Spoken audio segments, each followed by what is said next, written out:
Kas notiks tuvākajā laikā? Tas atkarīgs tikai no mums, no mūsu soļiem uz priekšu.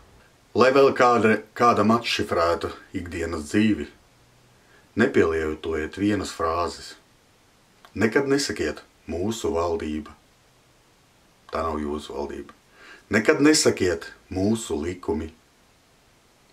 Jūs tos likumus nepieņemat, to kāds cits pieņem.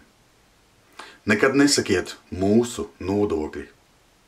Jūs tos nodokļus sev nelemiet, to kāds cits lem. Nekad nesakiet mūsu valsts, jo neesat ne viņu dibinājuši.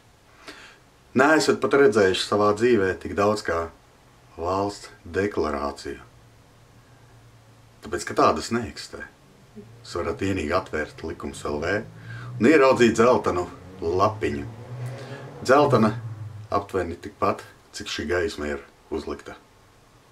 Paldies, patīkami. Bet, galvenais, paskiet kolēģiem, lai viņi arī pameklē, paņemsējās, kur ir satversmes, sapulces, oriģināla dokuments. Lai, kā sadāk, visur piepstiem, uzreiz pats, kam arhīvā variet nemeklēt, saimā variet nemeklēt. Tur nav un arhīvā arī nav.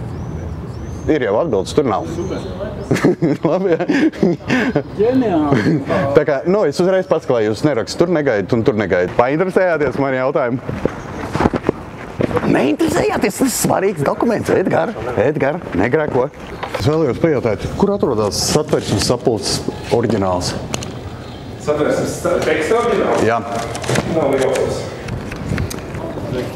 Mani sauc Kaspars. Man ir viens tāds precīzi, perfekts jautājums. Kur atrodas satversmes sapulces oriģināla dokuments? Latvijas Vēstures muzejā nebūs? Nav. Arhīvā arī nav. Oriģināls? Nē, man godīgi sakot, tad ir jāinteresējas. Painteresēties. Jo baigi daudz tagad interesējās, visiem interesē, kur viņš atrodas. Bet nav tāda dīvaina.